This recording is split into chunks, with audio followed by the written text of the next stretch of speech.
Hello guys, this is Pap from Pap back at it again, and today we have another inversion of Invoked with the Flare, kinda revisited of course because we have Cocytus back, but here I'm gonna actually show you the difference between the exchange between a couple of limit 1 cards. So that's the problem, because you know, with the last Invoked Flare that I showed you on the channel, we were playing Crystal Wing, right? But instead in this version we're playing Cocytus, of course, Invoke the Flare. But before jumping right into it, guys, just a quick reminder: if you enjoy the content, please leave a like and subscribe. I really appreciate it, and it really helps me a lot. Let's jump right into it. So I'm here, of course, with Revolution the Flare. This is the deck list. As you can see, it's pretty competitive, and even though Cocytus is not the main protagonist right here, I'm gonna show you this because I found an interesting card that I didn't know the existence of,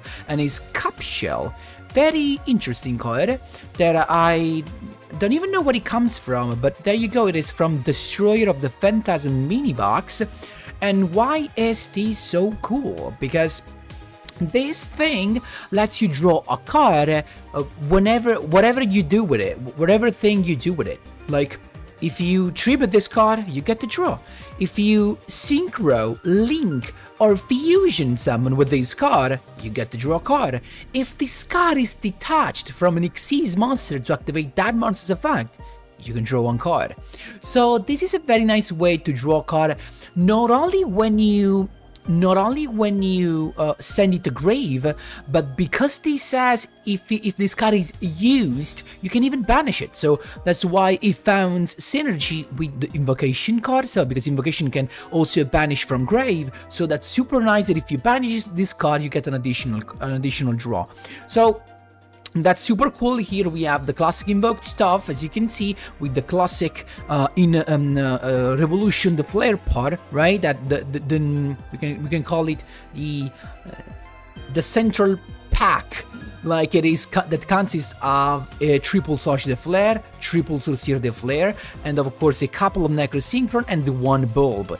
Then you have the triple Alistair the Invoker, but to make like our normal summon, it could be even something more, and not only the 3 Alistair the Invoker, we also have this Cupshell. That's super nice. The rest is just the meta back rows, a couple of Book of Eclipse, a couple of droplets, anything that can deal with the birds, of course, is welcome. So if you miss any of these cards, just replace it with something that can get rid of birds, like Ice Dragon's Prison, for example. And so that's super nice. The 1 invocation, because it's actually fine. For the extra deck, instead we have Caliga, that is gonna be your main one, your main 1 combo for your turn 1. And of course, you know, if your opponent just does not draw the Book of Eclipse or the Chalice, basically every deck dies to this. So and you will see this, how fun it is against the birds. You're gonna see this. It's super. I mean, I know it's kinda toxic, the Caliga fact, okay? I know it is toxic, but it just feels like it's not against something like birds. At least to me, my opinion, guys, of course. For the invoked part, we have, of course, the newcomer, actually. The good boy that came back, Invoked Cocytus, and the Purgatrio can be deadly sometimes. And then we have Trishula Zero and the Dingirsu for the Synchro part and the Flare part. For the Synchro Summon, we have, of course, the Stardust Charge Warrior as the beginning of the combo to Synchro Summon with either Alistair to, of course, bring out the bulb and get an extra draw. But what's even nicer is that if you use the Cupshell, and by the way, you can use Cupshell to Synchro Summon Stardust Charge Warrior, because with Necrosynchron you're going to increase Cupshell's level by 2, so you have 2 + 4 is 6. But if you Synchro Summon Stardust Charge Warrior with Cupshell, you do not get 1 draw, but 2. So we have 2 draws plus the bulb coming out of the deck, because because of the effect of Necrosynchron, and that's sweet as hell. So then we have the level 7 eventually to use with the bulb, and the Cyber Slash RP Lady instead is here just in case you break and you have no normal summon to begin with. At that point you're just gonna use the skill to reduce the level of the level 8 you're gonna be stuck within your hand to go into the Cyber Slash and then eventually play a bulb with it. But usually if you break, guys, it's because you have one of these staple in hand, so it's not, I will not call that not really a break, you know what I mean? And last but not least, Vermilion Dragon Mech, because it is an easy summon with the bulb, of course. Bulb is a 1 card level 9, and because we can't use the Wolf Ray, because it's limited to 1 as Cocytus, we're gonna use this. And why exactly this? Because it's fire, and so this means you do not have to rely on your opponent's graveyard to summon Purgatrio. Guys, this is the deck list, super smooth, definitely card worthy. I ranked very easily from 1 to 2, but I stopped there because I'm not sure I want to climb with this, to be honest. And definitely mad. I mean, not meta, but we can say easily cog-worthy, like, trust me, because you can deal with tier 1 pretty easily, trust me. Anyway, guys, stay tuned for the replays. There are a couple of birds and some other random decks to show you how the deck works, but I guess you already know how. And yep, that's it, and we can jump right into the replays. Here we go, my boys. First replay, interrupting a 2-win streak. Let's see what we have. Time Thief, and we're going second. Jeez, what the hell. But we're talking about a deck that is very good at going first against the best deck going second. So that is gonna be crazy good. Have a look at this duel. I speed things up with the Time Thief stuff because they usually just got the couple of boys, and what's tough is the back rows. So they have triple back rows plus this boy that can eventually call himself out of the game. We got the Necro Flare, of course, with the skill. He stole 1, not a trap card, but the drop plant. That would have been a nice draw, but still, I've got the Social Flare to begin with, popping one of the back rows. That was the Book of Eclipse. Perfect. Then the Necroflare summoning the Sorcerers are still stealing that boy. Why this boy? Because this boy can be special summoned if one of his Xyz monster leaves the field by a card effect. So we want these to be out of the grave if we get rid of all that stuff, right? Then Xyz summoning to Dingirsu to send a card to the grave. He went with the Red Ware's effect, but he chained the Perpetua to give him a trap card as material, so can actually get rid of Dingirsu. But guess what? The effect of Dingirsu still kicks in and helps us get rid of another back row. Second Book of Eclipse. At this point, normal summon of the boy, the Cup Shell, and then Necrosynchron to increase its level. Guess what? Double draw here, plus Bulb coming out of the way. We already have the invocation, so we just need Alistair eventually. And we got, of course, the Bulb plus double draw. There you go. We got the Alistair that we need. Then Synchro Summon, because we had the level 4 that was the Chronocorda, the Bulb that is level 1, and the 6 that is Stardust Charge Warrior to go straight away into Trishula 0, banishing 3. He's got the effect of the Bishop, but that's fine. We're still banishing everything, but the effect of Chrono Order actually kicks in and makes him as he can special summon that. But are we done? We're not done. Bulb to special summon itself, then Invocation to banish his monster to get the Kaliga. But why? Just as an additional body, because Revolution the Flare to have the level 8 plus 1 is Vermilion Dragon Mech, using the effect, banishing Necrosynchron, popping that, setting the back row, go for lethal. He had 3 back rows and double monster, but we still managed to get lethal. That's how you do it, my boys. There you go.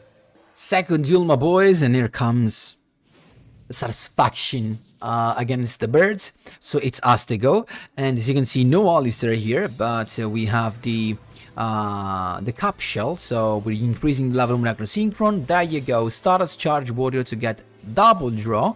So let's see what are we getting now, and there you go. Not only Alistair, but also the Invocation. That's brilliant. So now we can use the Bulb We use the bulb the first time to get the Zeta, and then the bulb again as an additional body, and then invocation. I know that in this way I have no access to invocation anymore, because there's no way for me to banish the Alistair, right? But I had to do it because otherwise, without Kaliga, I would have been dead. So it's got the bird humming, there you go, spell card, Littlesk bird call, turquoise waver, special summon using the effect. Done. There's nothing you can do. After you use the effect, you're done. No effect of Cobalt Sparrow, no effect of Nightingale. Of course, he can attack directly, but nothing. He sets a card, he attacks twice, that's it. Can't do nothing more. Now it's us to go, and guess what? Synchro Summon into Cyber Slash RP Lady, then Sorcerer the Flare, as you can see, to get the boy from the grave, and here comes the mistake. I mean, I was just setting up I was just trying to fill the board. I knew that after this I could have done nothing else, right? But he used the Veiler, and that's perfect for us, because once he used Veiler, he can't use the effect of Nightingale to avoid damage anymore. So he fell for the trap, Veiler to negate the Sorcerer, but now he can't do anything else. He realizes that, and he scooped. That's how you do it, my boys. There you go. Here we go, my boys. Another bird stack, and we have Alistair itself now, so this is just the standard main combo. So of course Necrosynchron, of course Stardust Charge, of course we draw a card, of course you already Droplet, but guess what, we're drawing the Capshell, and look at how lucky, how good this is, because we got the Zeta, right, then Invocation, but instead of using the Necrosynchron Engrave, we're using the Capshell because we want to have an extra draw. That's lovely. So Kaliga is here, and Capshell gives us another draw. So we got the Alistair back, but we also have the Droplet, so we're more than chilling. We have an interruption, we have Kaliga to stop everything. So it's got the Wagtail, the skill to send the monster to grave, Wagtail's normal summon, then Sapphire Swallow's effect. Guess what? He summons those and he's done, but he has the Bird Strike to negate my monster's effect, so now I can't do nothing. But look at this, as soon as he summons Starling, you know what, Droplets to negate that, and you can't do nothing else. He used the skill but realized it was a bad move. He could have done nothing else. That's how you did, my boys. There you go. Here we go, my boys, my third win in a row against Shadows, another deck that suffers a lot against the Kaliga combo, against Kaliga's effect, but he's going first and he's got straight away Windas, so we are in kind of a trouble, not gonna lie. So also because of these hands, look at this. So he's got the Hollow Sat, and I guess that is Schism. We'll see. So we got the we have to go another. I mean, look at this hand. This is just horrible, right? So we had to go straight away into the Trishula. Keep in mind I couldn't summon Sorcerer the Flare because I was afraid of him answering with something. So there you go. Trishula is using the Schism. We don't really care because he's summoning Wendigo. Well, okay. And we're banishing Tree, everything we need. Then Sorcerer the Flare to pop the Wendigo, otherwise you could have made him indestructible. So there you go, we're just popping it with the effect of Sorcerer the Flare. We successfully cleared the board, and at this point we can just go for some damage. He's got the Incarnation in hand. He can't do that much, so he just recycled the Winda, a couple of set cards. We got the Droplet as well. Guess what? Sorcerer to begin with, he used Incarnation, but I didn't understand why he didn't steal the monster that I targeted. That didn't make sense, to be honest. But still, he decided to go for it. We have the Dingirsu straight away to get rid basically of the back row, because we have a way to get rid of the monster. Just Sarge the Flare again, popping Dingirsu and avoiding the destruction with the Dingirsu's effect. Wendigo to recycle the Incarnation again, but at this point, you know, we also have the Droplet for an eventual next turn. So going second, the deck works, of course, even if you just have the Flare stuff. That's how you do it, my boys. There you go. Last but not least, sixth win in a row. As you can see, the previous one was a rank up duel from 1 to 2, and here we go. We have the cup shot to begin with, so this means, of course, we're gonna have a couple of draws. So there you go. We got Stardust Charge, double draw, and the bulb coming out, as you could see. And yes, oh jeez, what? Definitely not the best draws, right? But we got the Flame Rosetta, we have a back row, so we are kind of chilling. Bulb eventually can come back. He's got the overlay control, and I don't think he really bricked. I mean, he does not have any of the starters, so he kind of bricked. But he had this to go with, but of course, Book of Eclipse just says no thank you. He's got a back row, he's got a double draw that could be crucial, and you will see why. So Bulb to begin with, to have a bot in the field that we can use as in exchange for the effect of Surge de Flare. He used the droplet, and that made no sense.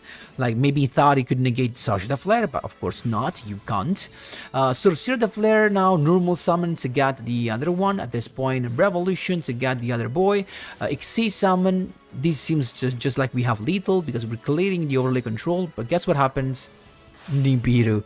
So we got Nibiru, and yeah, we have this token, we're getting the Ningirsu back, we got the Bulb in hand, but we have the droplet. So now he has Nibiru, but he has to find a way to get rid of this Primal Being token that is 8200 attack, 4200 defense. So he cleared the background, that's fine, a couple of sad, and he has to put that in defense, because this dude is just too much. Then we summon the Sorcerer de Flare to steal a monster from grave, he's got the Book of Eclipse, but guess what? You can't flip down a token, so those get flipped down, but we can just attack with our big boy, plus getting a couple of draws. That looks already interesting. And he's got finally an Xyz summon to go with that I'm not sure what is gonna leading him, and in fact he's cubed because he has no way to get rid of the token he kindly gifted me. That's how you do it, my boys. There you go. So this invoked version, of course, is the best one. I mean, with compared to the other one, of course, this is just better. Just because the flare is an insane skill, not gonna lie. And of course, because with this you have more ways to get rid of the birds even when you go second, so you really have no problems, because you have Trishula, you have Ningirsu, and so on. So yeah, with this is super cock-worthy, like you don't even have to care about it. I mean, you could cock with this without even trying hard, in my opinion. And that's it, guys. Hope you enjoyed these couple of versions for Kakeda's comeback. We'll try something more, probably, no worries. I'm not sure, maybe yesterday yesterday we found out some more Kakeda's combo. This is the pop of Wednesday that is talking to you, so yeah, not really. I don't know what's gonna happen on Friday, because, you know, it's just that is something for the pop of the future, and I hope he's gonna find something cool. I really cheer for him. Guys, anyway, that's everything for today's video. Hope you enjoyed it. Let me know what you think in the comment section down below. Thanks a lot for watching, and as always, see you in the next one.